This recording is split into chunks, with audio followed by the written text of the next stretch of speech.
Boot it up, lights go green. Controllers ready, enter the scene.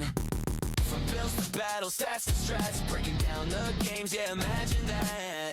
No safe takes, no reload, every level deeper on the Sean and Zay show. Turn it up, lock it in, match begins, let the talk begin. Sean and Zay, hit play, let's go. Game talk loud on the Sean and Zay show. No pause, no lag, all control. This is game time on the Sean and Zay show. Strap in, squad up, take your seat. Sean and Zay every week. Hello, all. Welcome back. Sorry for the 2-week delay in our show. We have had some issues just with work and whatnot, and we have decided to switch out to recording on the weekends. So, without further ado, I'm Zay, And I'm Sean. and welcome back to the Sean and Zay Show. Please like and subscribe. Oh, where do we even begin, Sean? Where do we even begin? This book has hit me emotionally, I think, because of how specifically the ending is. It through the whole journey you get to see Fulgrim and his ideal for perfection, his strive for it, his want and need for perfection. Little does he know, it's turning him towards chaos. Isn't that just ironic? Isn't that just terrible? I think this is by all means the most poetic and the most heartbreaking book in the series as far as we have seen so far. Um, Absolutely heartbreaking. I remember you guys read the book before me, and you were talking about how it left you heartbroken. And the other gentleman that we saw on the job site also read the book, and he said that the ending left him heartbroken. And when I got around to it, or sorry, before I got around to it, I thought you guys were like full of crap. Like I thought it was gonna be like, oh, maybe something sad happens or whatever. No, I was like on the verge of tears.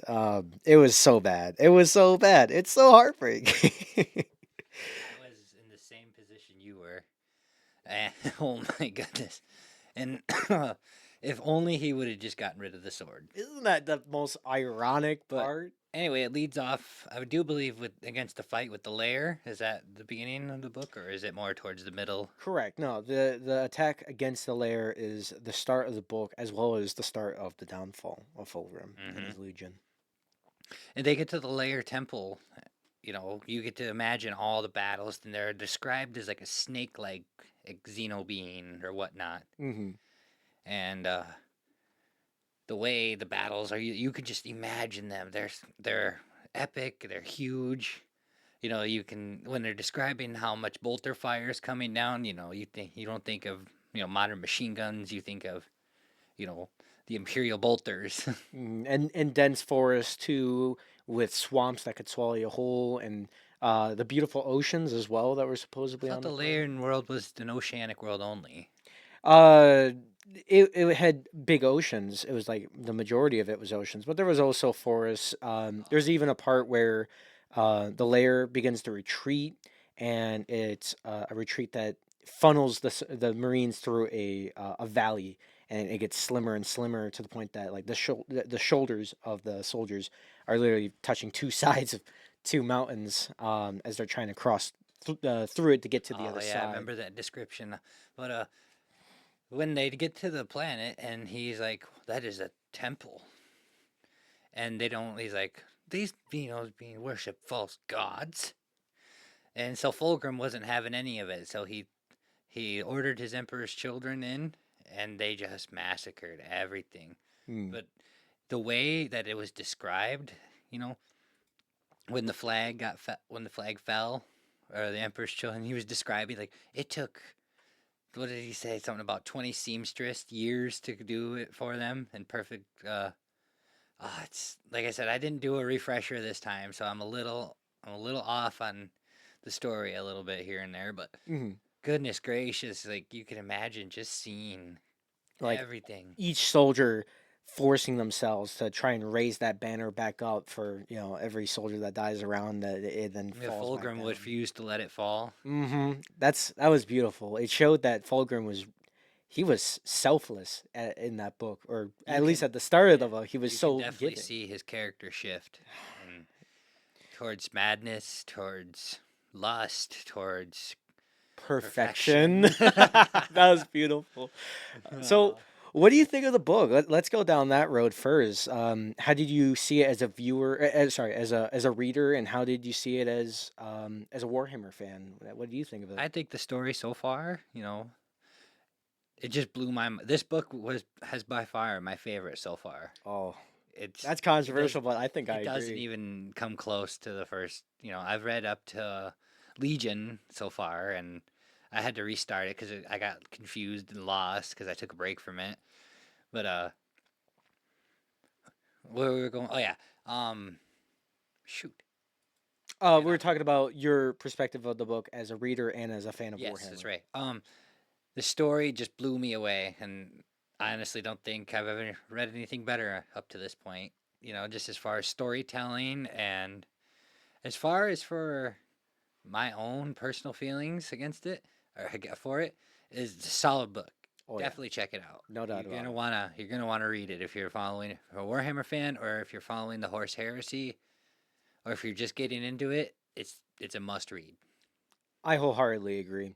I think my perspective as a Warhammer fan, it's really interesting because it's less fighting, like Space Marines versus an alien threat, and it's more internal conflict. It's soldiers and not even just soldiers, but people in general, human beings fighting this internal fight with themselves. I mean, for Serena Dandruff, it was herself fighting her depression and her feelings of trying to be a good artist. Um, every character was fighting a battle on the outside and on the inside, and that was poetic. And as a reader, it was powerful. And Mm-hmm. I, another big thing for me is I'm a big fan of love stories, and as cringy as that sounds, and I think this book did a really good job at trying to show feelings and emotions. So then when we finally get to like where two characters are supposed to love each other and ending up hating each other, or two characters that love each other but can't love each other, that hurts right here. And more on I that would later. take more of the brotherly love on that point because they were allies. Yeah. They literally call themselves, like we said before, brothers. Brothers in arms, brothers in combats, brothers and children of the Emperor. Everyone, because their gene seed is direct from the Emperor. um such an interesting book. I mean, like, I wanted to ask, do you think like Fulgrim's pursuit of perfection was, or just the Emperor's children's pursuit of perfection, was that in and of itself dangerous, or do you think it just really became dangerous when Slanesh drew Fulgrim in? It started to become obsessive to a certain point. Like they craved it. Like they couldn't. It seemed they couldn't live without it at some points. Like, and if they weren't perfect, Fulgrim was absolutely furious in some points. You know, and even in some points of his views towards the end of the book, he's like, "Why? I I realize it now that it wasn't, what do you say? It wasn't, jibes, but it was, or it was jibes, but it's brotherly jibes, not like insults to him or whatnot." Hmm. And then he says, "I've gone too far." He almost didn't want to turn to chaos, but he had already committed to it. It's so devastating. So sad. We're getting, bouncing between the beginning, middle, and end here. So if Hmm. we're a little off track and hard to follow, we apologize. Hmm. Something as a reader, what really stood out to me was is that this was two things was number one, this was the most poetic book. There was lots of metaphors, uses of irony, um, that like if you were a very professional reader like myself, these things like really stood out to you. For instance, one of like, oh boy, one of my favorite uses of irony is, for instance, the fact that Fulgrim, or better yet, just the Emperor's children, they start as people craving perfection, and it's the very thing that corrupts them. We see disciplined space marines become drug addicts Mm-hmm. and monsters, believing that this is the steps forwards for humanity, for the Legion in and of itself. And we see uses of irony with Fulgrim and Ferrus Manus. For instance, it's ironic that the sword that Fulgrim built was the same one he attempted to kill Ferrus Manus with, which is ironic because then he breaks the very sword that he gifted Fulgrim. And then, even when it is their final conflict against one another, spoiler alert, as if we haven't already said 1,000 spoilers already. Spoilers. um, Fulgrim, what weapon did he use against uh, Ferrus Manus? It was Forgebreaker. What did Ferrus Manus use against Fulgrim? It was Fireblade. Fireblade. It was a rebuilt version of the Fireblade. Yeah, he was said, of course I would rebuild it just to slay you with. Isn't that so good, dude? And um, I gotta say another thing that stood out to me is ironic, and this is gonna get really sad. And I wanted to bring this up later, but I'm gonna say it now. Ostian, Oh, his attempts of creating the perfect sculptures and stuff like that led to his own death because especially during the first interaction when he first met Fulgrim, or he had been around him, and he's like, "What is perfection? mhm, Are my statues perfect?" exactly. And then and Ostian insulted him by, "It's almost too perfect." Exactly. And we think of Ostian in the book as level-headed, clear conscious, and to a great extent that's true because he doesn't fall to corruption. He is on the pursuit for perfection, but not to the horrific ways that everyone else in the what was it called? The Remembrance. Everyone else in the Remembrance was, and we think of him. Especially Sabrina, you can definitely see it in her with her self-inflicting. Sorry if this is. So sad. Yeah, there's description of self-harm in the video, so be warned. A lot of horrors beyond human comprehension. Even like body grotesque stuff, such as like jaws are being deformed, people's organs spilling out. Like this is the most graphic book yet. Especially when the Emperor's children start all turning. I Um, can't remember the name of the orchestress that. but Kinska, Becca Kinska, yes, yes, that's Becca right. Quinska, and her music. But something that stood out to me was Ostian. His entire story throughout the book, and it's really sad too because we think of him as level-headed, ahead of his time, untouched by corruption. But his biggest weakness was not being observant. He was observant, but not observant at the same time. Especially, he said, he spent 2.5 years in his studio sculpting that statue. Exactly, and he he didn't pay attention to what was happening around him. He sat so idly by, watching the world crumble around him, and rather than say anything about it, he does two things. Number one, he stays solely in his room working on his sculpture, and number two, he close to the end of the book, he's like, you know what, I'm just gonna swap over to a different remembrance. Screw you guys. He Yeah, he doesn't wanted to attempt to step change. He up. wanted to change. What's it called? Yeah, He he wanted to go somewhere else and be another remembrancer to another legion. I don't remember which legion it was. It was just simply that he was just trying to get out there, if I remember that correctly. Uh, and I gotta say, when we got first introduced to Becca, I hated her. Oh dear Hated her. lord! And then I think her spoilers, sorry, again, I think her death was very justified. She was corrupted and then just tossed aside. Basically, yeah, it was almost like she was just wearing the skin of a demon, and when the demon burst forth from her and literally just casted her skin off of herself or itself, it was a demonette. Um, it really shows what chaos is. It uses you, and when you are done serving its purpose, it just tosses you aside. It's the same thing with Fulgrim, even. We see that with him and his craving for perfection. And then when he kills Ferrus Manus, what does he crave? Oblivion. And it was not even what he wanted. What he wanted was peace, not oblivion. He wanted to forget that he just killed his own brother. And what does he get? He got what he wished for, oblivion. And Mm. now he's a prisoner in his own body. just left to a thought in the back of a demon's head. Mm-hmm. That's What's haunting. ironic too is that he ends up looking like the snake Laer, and from the Oh yeah, that's right. He does end up the looking like bottom that half of too. a snake. Yes. Hmm.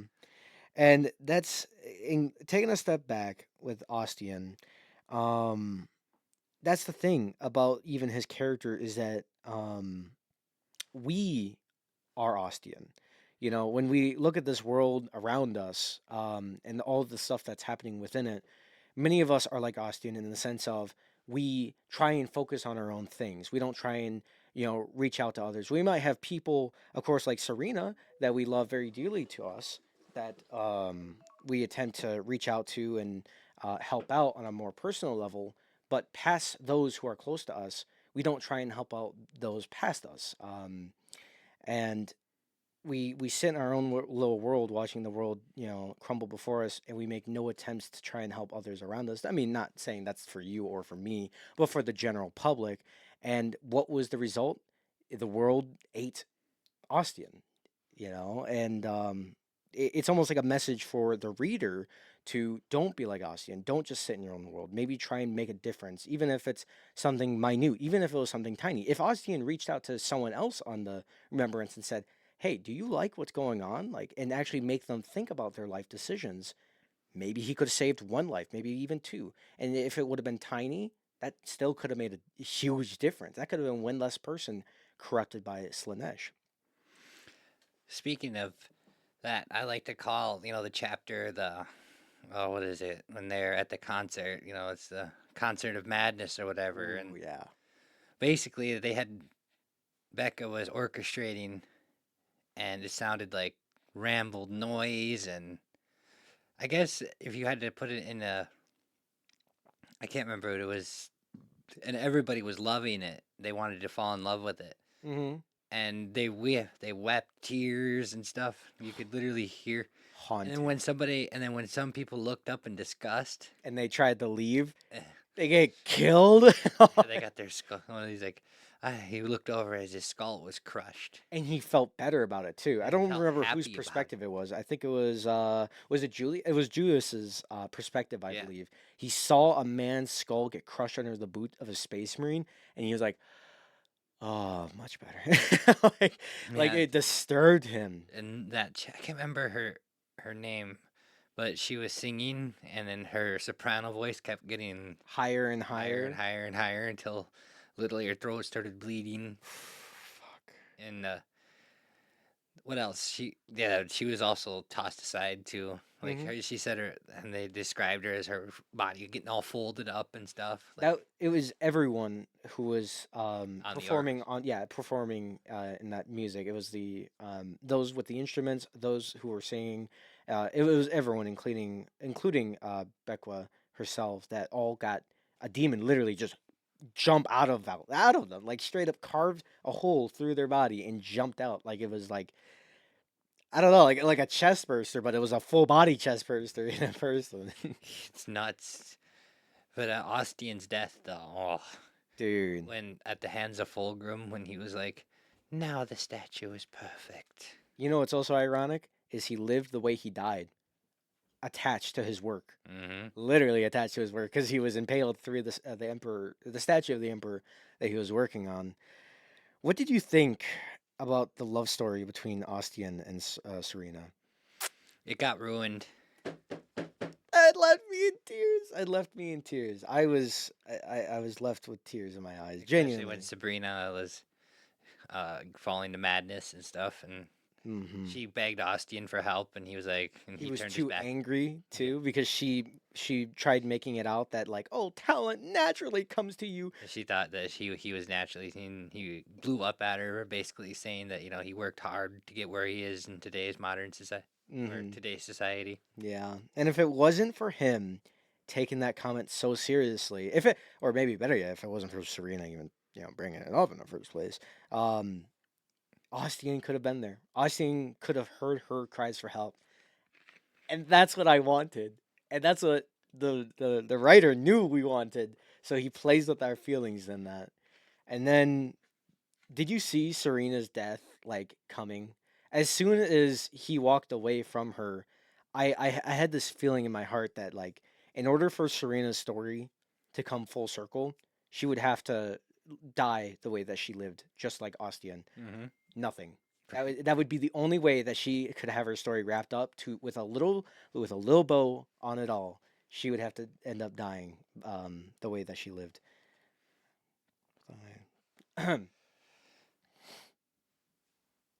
Anything else that we got to add? I'm trying to remember if there's any more key important points that we had to get to here. Oh, and during the concert too, after all this, and they fall and they're getting up to the chaos, the way that they attach their instruments to themselves and their Ooh. jaws, they said they're wired open. Mm-hmm. And some of them look scared. That's scary. Have you noticed also that this book is the most how do I put this?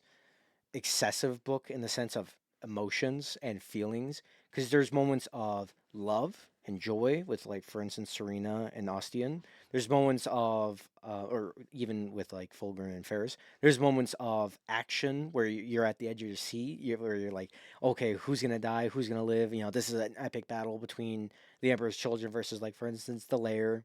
There's also feelings of disturbance, you know, at the concert and everyone being ripped apart. I think this is the most roller coaster of a book with emotions, since it goes, you know, love story, horrors of war, brotherly bond. Okay, now everyone's being ripped in two. Like, Yeah, especially towards when we're at the Great Battle on Istvan 5, and they leave off with Iron Warriors, Alpha Legion. What else was there?